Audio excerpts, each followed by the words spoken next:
포도나무를 기르는 이 농부가 열매를 구한다라는 것은 너무나도 당연한 일입니다. 마찬가지로 우리 하나님 아버지께서는 자기의 백성된 우리를 향해서 바라시는 것이 하나 있다면 열매를 맺는 것이고, 또 열매를 맺되 많이 맺는 것이고, 또 열매가 항상 있는 것이라고 할 수 있습니다.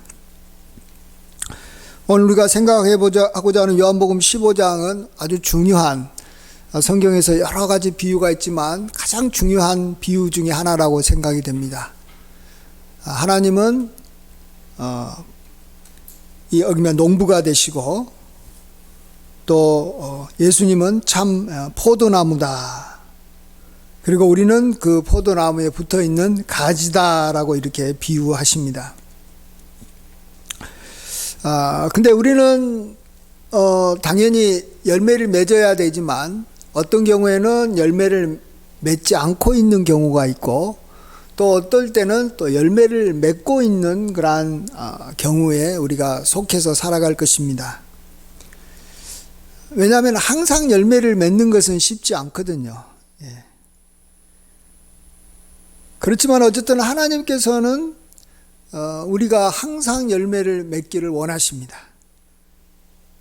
오늘 본문 뒤에 있는 16절을 보시면, 너희가 나를 택한 것이 아니요 내가 너희를 택하여 세웠나니 이는 너희로 가서 열매를 맺게 하고, 또 너희 열매가 항상 있어 내 이름으로 아버지께 무엇을 구하든지 다 받게 하려 함이라.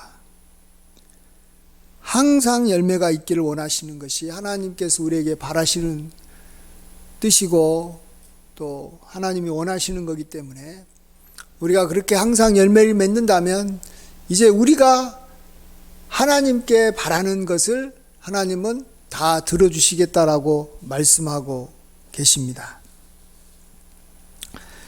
그래서 이렇게 참 열매를 맺는 것은 하나님께도 영광이고, 또 우리에게도 참으로 너무나 귀한 일이죠. 어떤 여기 선수가 이 올림픽에 나가서 금메달을 따게 되면 그건 그 나라에도 큰 영광이고 국위를 선양하는 일인가 동시에, 또 그것은 또 개인에게도 엄청난 영광이 되고 그가 원하는 것들을 많이 얻을 수 있는 것과 마찬가지일 것입니다. 나무도 그렇지 않아요? 나무도 이렇게 열매를 많이 맺으면 그걸로 인해서 나무를 그동안에 이렇게 가꾸었던 주인이 참 기뻐하고, 또 어떤 나무보다도 열매를 많이 맺는 나무를 아주 정성스럽게 돌봐줄 것입니다. 그래서 그 나무 자체도 영광이 되는 것이죠. 근데 이제 우리는 이 두 가지 케이스가 항상 우리에게 있는 것이라고 성경은 말해주고 있어요. 우리는 어떨 때는 열매가 없는 가지로 살 수 있고, 또 어떨 때는 열매가 있는 가지처럼 살 수 있습니다. 근데 성경은 열매가 없든 있든 다 관리를 받아야 된다라고 말해주고 있습니다. 열매가 많다고 해서 이제는 더 이상 관리가 필요 없는 게 아닙니다. 열매가 많이 맺히면 더 열매를 더 많이 맺히고, 또 항상 맺히게 하려기 위해서 주인은 그 나무를 깨끗하게 관리를 해갑니다. 더 집중적으로 어떤 나무보다 관리합니다. 그리고 또 어떤 가지는 열매가 없어요. 그러면은 하나님께서는 그 가지를 이렇게 가지치기를 합니다. 가지치기를 해가지고 이 한두 가지에 어쨌든 간에 열매가 잘 맺히게 하기 위해서 열매 없는 가지는 치는 거죠. 그러면 열매 있는 쪽이 더 열매를 많이 맺고, 또 어쨌든 열매를 맺게 하기 위해서 가지치기를 하는 것입니다. 그래서 우리는 하나님 앞에 가지치기를 당하든지 아니면 하나님으로부터 깨끗함을 받으면서 우리는 살아갈 수밖에 없는 존재입니다. 다 열매를 맺고 항상 있게 하기 위한 하나님의 그러한 노력과 하나님의 수고로 우리가 살아가고 있는 것입니다.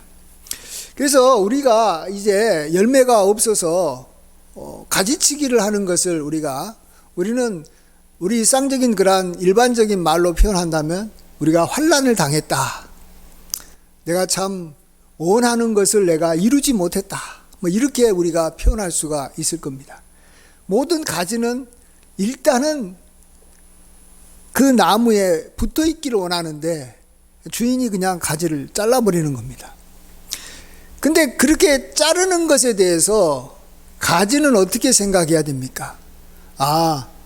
이것은 내 가지가, 우리는 열매 없는 가지에도 속하고 열매 있는 가지에도 속합니다.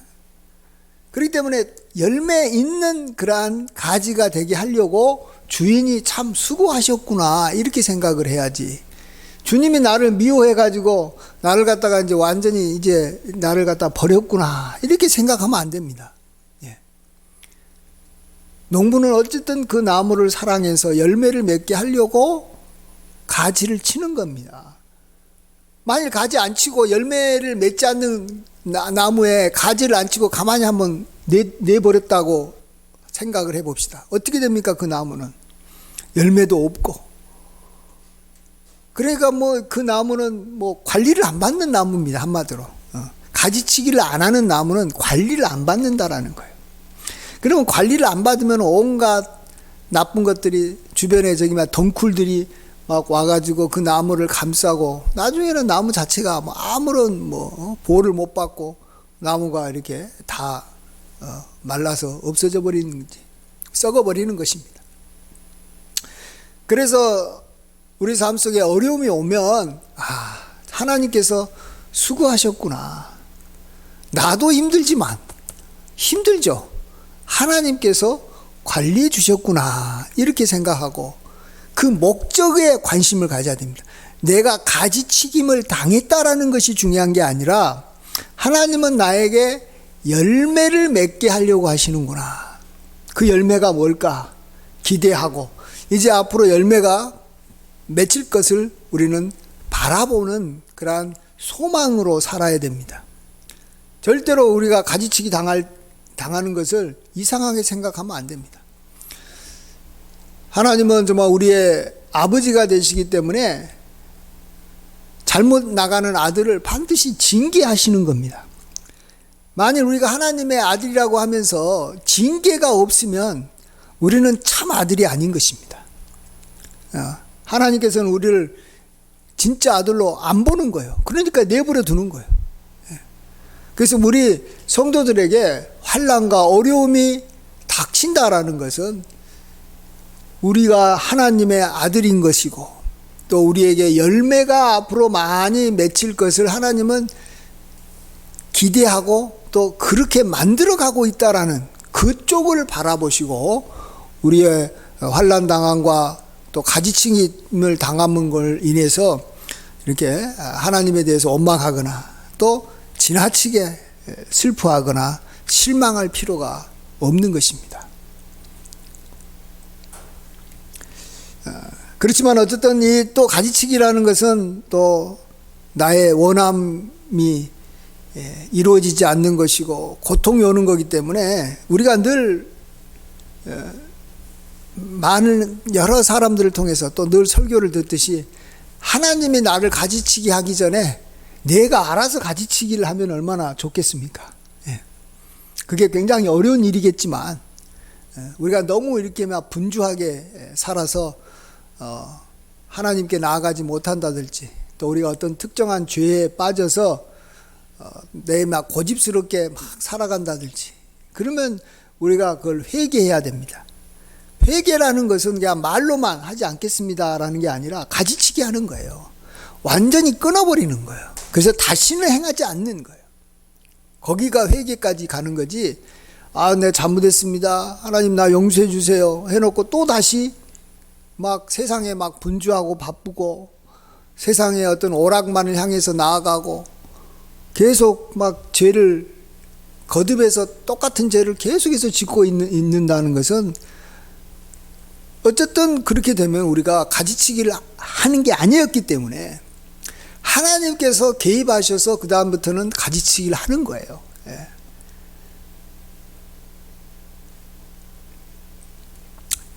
자, 그 다음에 우리가 좀 그렇다면 생각해 봐야 되는 것이, 그러면 열매 맺는 것이 뭔가? 열매가 뭔가? 참 이미 열매는 아주 다양하고 참 이 모양도 아주 뭐 다 다르고 또 그 맛도 다양합니다. 우리 성도들을 통해서도 맺히는 열매도 아주 다양하고 또 신비하다라고 볼 수 있습니다. 먼저는 열매는 하나님께, 좀 추상적이지만은 하나님께 영광을 돌리는 삶입니다. 8절에 이렇게 말씀하고 있습니다. 우리 한번 8절 같이 한번 읽어보겠습니다. 시작. 너희가 열매를 많이 맺으면 내 아버지께서 영광을 받으실 것이요 너희는 내 제자가 되리라. 하나님께 영광을 돌리는 결과가 나타난다는 것이죠. 어떤 열매를 통해서 하나님께 영광이 된다는 것이고, 또 우리가 주님의 제자라는 것, 주님을 배우는 자라는 것이 드러납니다. 그래서 우리가 제자가 된다는 것은 다른 말로 우리의 이 스승이 우리를 아주 잘 길러줬기 때문에 또 스승이 영광 받는다는 거예요. 어떤 학원에서 공부하던 학생이 아주 좋은 대학에 들어가면 그 학원 선생이 영광을 받는 거예요. 우리가 주님의 제자로서 잘 산 것을 우리가 나타낼 때 하나님은 영광을 받는 것입니다.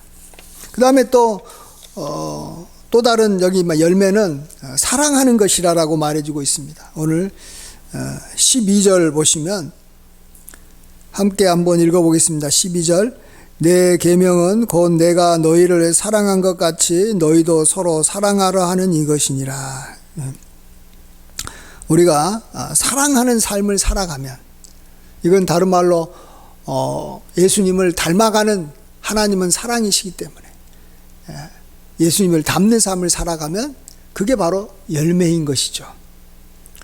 여기에는 사랑이라 화평 오래 참음 자비 양성 양선 충선 온유 절제와 같은 성령의 열매가 포함된다라고 할 수 있습니다. 그 다음에 세 번째로 이 열매라고 하는 것은 예수님의 계명을 잘 지켜서 순종하면서 선을 행하는 것입니다. 그러므로 우리가 참 다른 사람들한테 자비를 베풀고 또 공의롭게 살고 또 이렇게 선을 행하며 봉사하는 삶을 우리가 하나의 열매다. 또 복음 전하며 이렇게 다른 성도들을 잘 돌보는 삶을 살아가는 것이 또 열매라고 볼 수 있습니다. 자, 이제는 이제 두 번째로 그러한 열매를 우리가 맺고 있을 때도 있습니다. 또 어떤 경우는 우리가 한때는 열매를 맺었었는데 지금은 열매를 맺고 있지 않을 수도 있고, 어쨌든 열매 맺고 있는 성도에게 하나님께서는 또 하시는 일이 있다라고 분명히 성경은 이야기하고 있습니다. 아까도 제가 말씀드렸듯이 그것은 열매를 더 맺게 하기 위해서 깨끗게 하는 일입니다. 근데 이 깨끗게 하는 것을 어떻게 하신다고요? 하나님께서는 말씀을 통해서 우리를 씻어주는 것입니다. 참 아이러니하게도요, 열매 없는 가지보다도 열매 있는 가지에 더 문제가 많이 발생한다는 걸 알아야 됩니다. 맛있는 그러한 과일이 맺히게 되면 그것을 먹으려고 온갖 벌레들이 달려듭니다. 정말 벌레들이 달려 들어와서 이걸 깨끗하게 하지 않으면 이 열매를 먹고 이 열매가 상해버려 가지고 나중에는 그 열매 때문에 더 이게 더 취해진 거예요. 그래서 우리는 이걸 뭐라고 말하냐 그러면, 하나님 앞에서 열매를 맺는 성도들이 또 그것 때문에 짓기 쉬운 죄가 영적 교만이다라고 우리가 늘 이야기하고 있는 것입니다. 그래서 열매 맺는 성도는 정말 하나님의 철저한 관리를 받아야 되고, 이렇게 열매를 더 맺게 하기 위해서는 정말로 말씀으로 자기를 깨끗게 하는 일을 해야 된다는 것을 성경은 분명히 이야기하고 있지 않습니까? 2절에 무릇 열매 맺는 가지는 더 열매를 맺게 하려 하여 그것을 깨끗하게 하시느니라. 3절에 너희는 내가 일러준 말로 이미 깨끗하여졌다라고 말해주고 있습니다. 예수님께서 하시는 말씀, 제자들은 계속 들어와서 깨끗하게 된 겁니다. 우리도 계속해서 말씀을 들어야 됩니다. 말씀을 읽어야 됩니다. 말씀을 묵상해야 됩니다. 누가 그걸 해야 된다고요? 열매를 맺고 있는 성도들이 그렇게 해야 되는 거예요. 왜 그러냐 그러면 이 하나님의 말씀은 우리에게 뭘 가르쳐 주냐 그러면 정말로 선한 것은, 정말 열매는 우리 것이 아니고 하나님의 것이었다. 하나님이 우리에게 준 선물이었다. 우리가 늘 고백하듯이 모든 것은 하나님의 은혜다. 하나님께서 우리를 돕지 않았으면 우리는 아무것도 못하는 무기력한 존재다. 이것을 성경은 계속 우리에게 가르쳐 줌으로써 그것을 우리가 받아들일 때 우리가 깨끗해지는 거예요. 우리가 더러워진다라는 게 그럼 반대로 뭐겠습니까? 이건 내가 했다. 나는 이렇게 선한 일을 했다. 나는 이렇게 하나님께 영광을 많이 돌렸다. 나는 이렇게 정말로 사랑을 하는 존재다. 나는 선한 일을 했다. 이렇게 말하는 것이 바로 더러워지는 거예요. 그렇게 생각을 하고 그렇게 말을 하면 그만큼 더러운 사람이라는 거예요. 이 더러운 사람은 나중에 하나님 안에 거할 수 없기 때문에 이제는 열매가 끊어지는 거예요. 열매를 못 맺히는 거예요. 그래서 많은 성도들은 처음에는 열매를 맺힙니다. 웬만해서는 주님을 사랑하게 되고 주님 안에 거하게 돼서 열매를 맺히는데, 열매를 맺히는 것을 잠깐 하다가 그 다음 해에는 열매를 못 맺히는 경우가 많고, 이게 더 오래 가면 이제 나중에는 열매 없는 가지가 돼버리는 거예요. 그러면 또 열매 없는 가지가 되면 어떻게 돼요? 가지치기를 당하겠죠. 그러면서 또 다시 가지치기를 당하니까 예수님에게 집중하고 하나님 붙잡아서 열매를 맺는 거예요. 근데 이 열매를 맺게 되면 그걸로 인해서 마음이 교만해지는 거예요. 그러다 보니까 또 다시 열매를 못 맺게 되는 거예요. 그래서 우리 성도들은 보통 보면 열매를 맺었다가 열매를 못 맺은 기간이 있다가 또 어느 기간에는 열매를 맺었다가 이렇게 계속해서 가는 거예요. 보통 저기 나무도 그러잖아요. 나무도 보면 보통 이 한 해는 열매를 많이 맺었다가 그 다음에 해는 또 열매가 별로 없어요. 그러면 열매가 별로 없다는 것은 어떤 가지는 아예 열매가 맺히지도 않았다라는 거예요. 그 다음에 또 그 다음에는 또 열매를 또 많이 맺고, 그러다가 또 어느 때는 또 뭐 막 가물거나 뭔가 문제가 생기고 병균이 뭐 오거나 그러면 아예 그냥 그 나무에 열매가 하나도 없는 경우도 있어요. 이런 것이 바로 우리가 영적 교만으로 인해서 열매로 인해서 생기는 그러한 더러움을 말씀으로 씻어내지 않았기 때문에 그런 거예요. 그래서 성경을 누가 많이 읽어야 되냐? 열매 없는 성도가 아니라 열매 있는 성도들이 성경을 많이 읽어야 되는 거예요.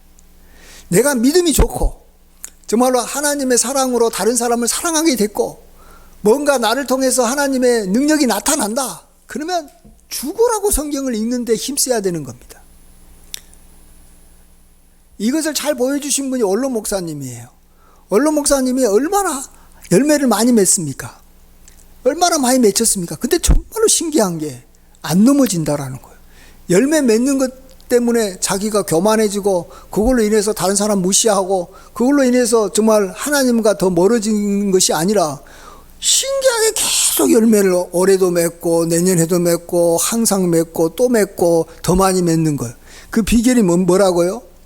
원로 목사님은 성경을 1년에 15번 이상 이전에는 읽었어요. 이게 쉬운 게 아니에요. 저는 사실 1년에 한 번 읽기도 굉장히 어렵습니다.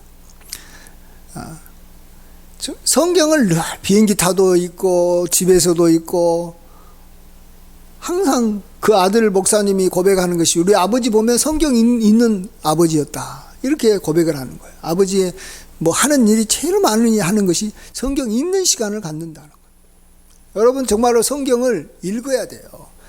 특별히 내가 지금 열매가 조금이라도 있으면 조금이라도 주님의 은혜를 받고 있으면 성경을 읽어서 그 성경으로 인해서 내 마음이 깨끗하게 씻김을 받도록 노력해야 되고, 우리 성도님들은 좀 뭔가 교회에서 열심히 봉사하고 정말 이렇게 좀 이렇게 귀하게 쓰임을 받았다 그러면 예배 시간에 설교 말씀 듣는 것에서 깨어 있어야 돼요. 그때 졸거나 말씀 듣는 것을 게을리 했다가는 금방 자기도 모르게 교만해지는 것은 그냥 정해진 그냥 순서예요. 말씀 안 듣잖아요? 그러면 당연히 자기가 지금까지 행한 것이 다 자기의 능력으로 행한 걸로 착각을 해버리는 거예요. 아니, 자기를 통해서 열매가 맺어졌으니까 이것이 내 열매다라고 생각을 해버린다는 거예요. 근데 그게 아니라는 것을 유일하게 말해주고 알려주는 것은 성경 말씀밖에 없어요.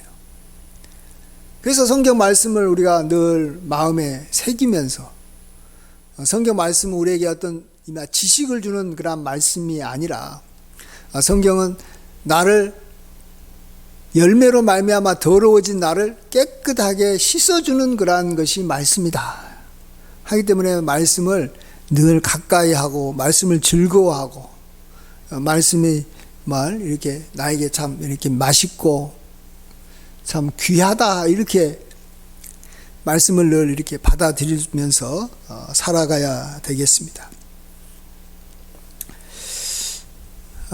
이제 시간이 좀 없어서 오늘 성찬식도 있고 그래서 이제 마지막 좀 간단하게 하나만 더 이렇게 생각해 보고 마치려고 하는데, 우리가 이 열매를 맺는 일에는 하나님이, 성삼위 하나님이 아주 세 분이서 집중적으로 관리하신다는 걸 알아야 됩니다. 아까는 하나님 아버지가 농부가 돼가지고 가지치기를 하고 또 깨끗게 하는 일을 합니다. 그리고 예수님은 우리에게 능력을 공급해 주시는 그런 원천이 돼가지고 우리가 그 안에 거하면 열매를 자동적으로 맺을 수 있도록 모든 것들을 다 공급해 주십니다.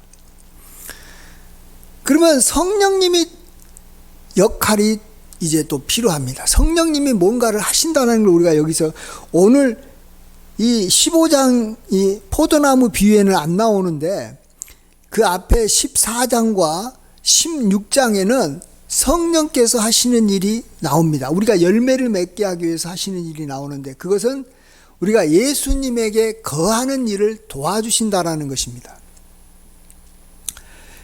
우리가 예수님에게 거한다라는 것이 쉽지 않다라는 걸 아셔야 됩니다. 여러분, 가지치기를 당해가지고 내가 이제 예수님에게 이렇게 집중하게 됐다고 해서 바로 예수님에게 거하는 것은 아닙니다. 또 내가 뭐 깨끗해졌다라고 해서 자동적으로 내가 예수님에게 거하는 게 아닙니다. 예수님에게 거할 수 있는 어떤 필요한 조건을 갖췄을지 몰라도 충분한 조건은 아니에요. 그 충분한 조건을 성령께서 이제 역사하셔야 되는데, 그건 뭐냐 그러면 예수님과 우리는 한마디로 너무 차이가 나가지고 수준차가 너무 나고 너무 다르고, 정말로 이게 우리가 예수님 안에 거하기가 힘들고 예수님이 우리 안에 거하기가 힘들어요. 정말로 예수님을 뜨겁게 사랑하고 그 안에 온전히 거하기가 힘들다는 거예요. 여러분, 이 세상에서 저기면 남녀만 돼도 서로 간에 함께하기 힘들어요. 근데 우리 인간은 같은 인간끼리만 또 같이 친해지고 가까워지는 거예요. 우리 인간이 아닌 다른 존재를 사랑한다라는 것은 그건 말도 안 되는 거예요. 우리 인간이 뭐 원숭이를 사랑한다, 개를 사랑한다 해봤자 그 어느 한계에 있는 거예요. 우리가 하나님을 사랑한다는 것은 개가 인간을 사랑하는 것보다도 더 어려운 일일 수도 있어요. 완전히 하나님 우리하고 차원이 다른 문제. 그래서 우리가 사랑할 대상으로, 우리가 거해야 할 대상으로 하나님께서는 인간의 몸을 입고 이 땅에 오셔서 인간의 모습을 갖춰주신 거예요.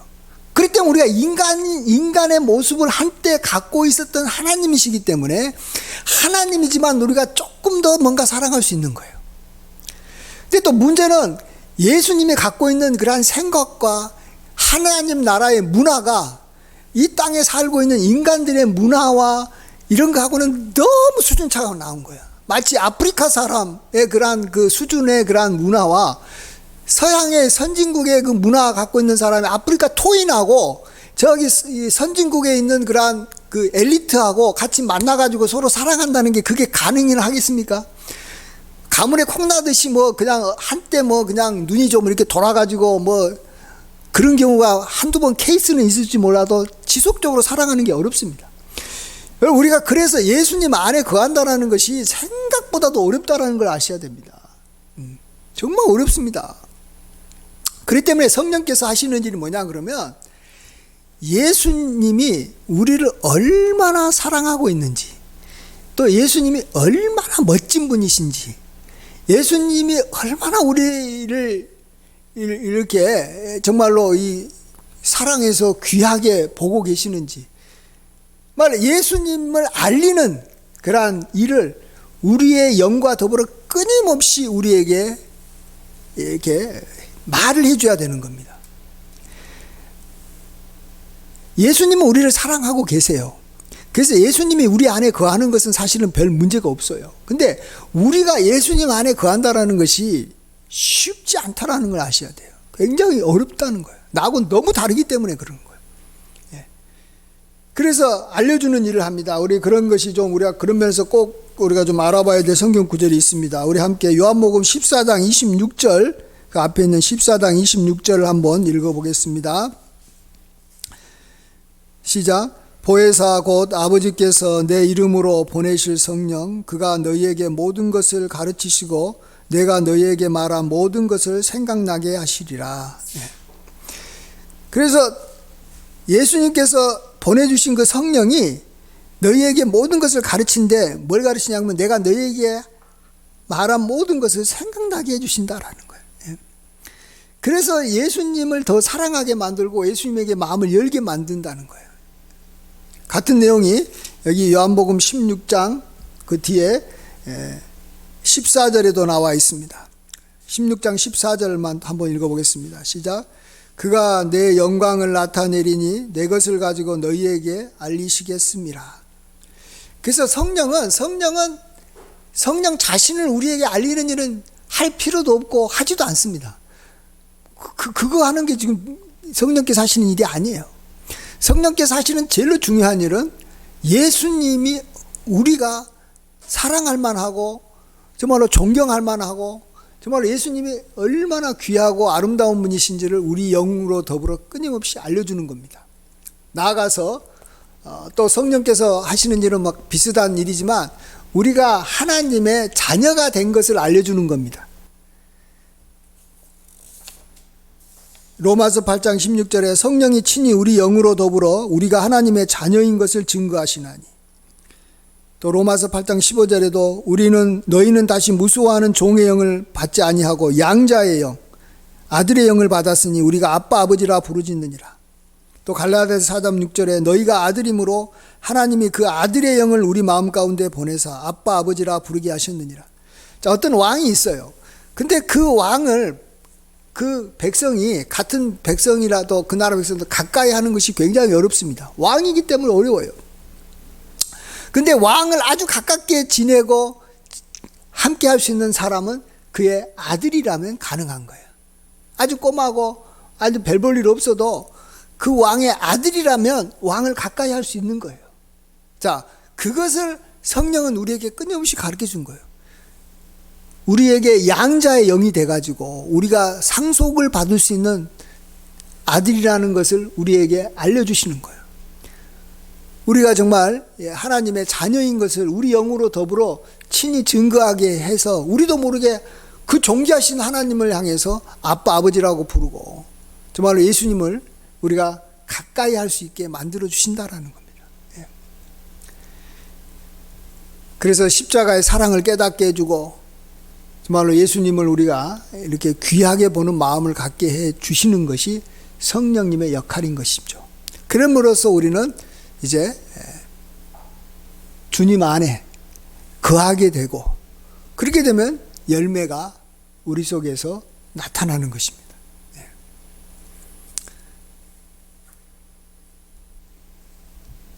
그래서 성삼위 하나님이 우리가 어쨌든 열매를 맺게 하려고 어마어마하게 노력하신다는 거예요.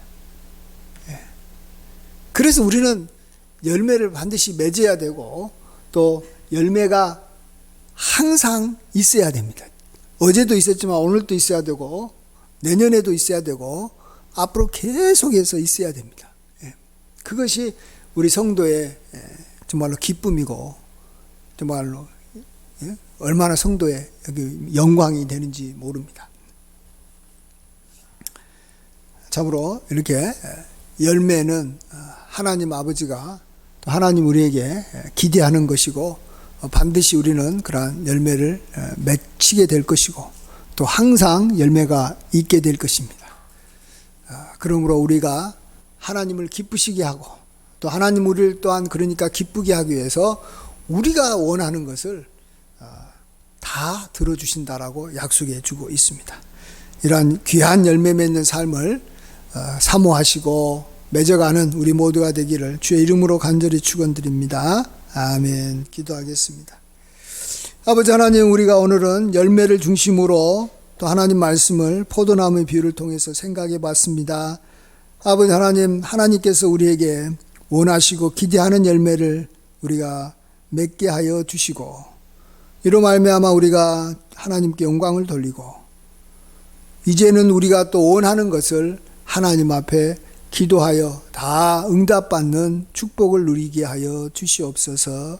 감사할 때 예수님의 귀하신 이름으로 기도하옵나이다. 아멘.